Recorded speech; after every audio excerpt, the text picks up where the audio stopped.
To be a friend of the world is to be an enemy of God. The world, the carnal Christian church, the prosperity churches. What are they telling people? That this abomination is only a precursor.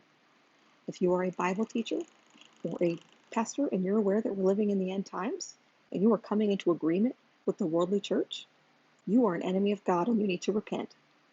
The Lord has used enough of us to warn others what this is because we have sought Him. We have fasted and prayed and asked Him what this is. It is not a precursor.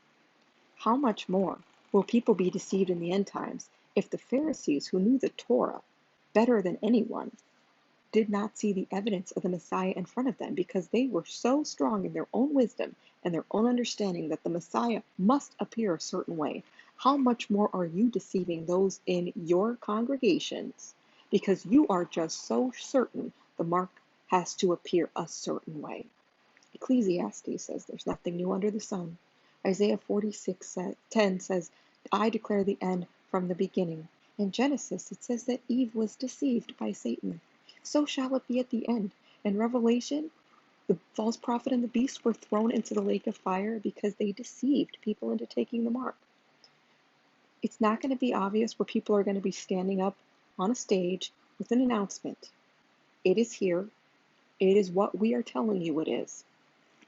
God is going to require the blood of every single person that listens to your YouTube channels or is in your congregation that took this abomination because they trusted you when you told them this can't possibly be the mark because we are still here.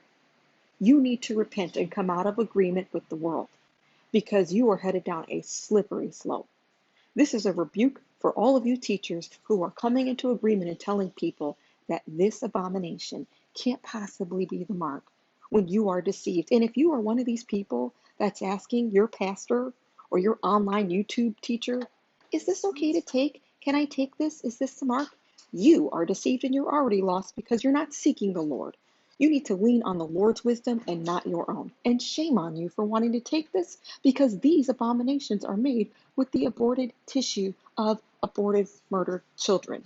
If the blood of Abel cried out to the ground, to God, how much more will the blood and tissue of these aborted, murdered babies cry out from the bodies of every single person who has taken this abomination? How terrifying. Jesus is a kinsman redeemer, and if you become genetically altered in any way, He cannot redeem you. This is why angels don't have redemption, the fallen angels. And this is why the Nephilim don't have redemption, because they are not fully human.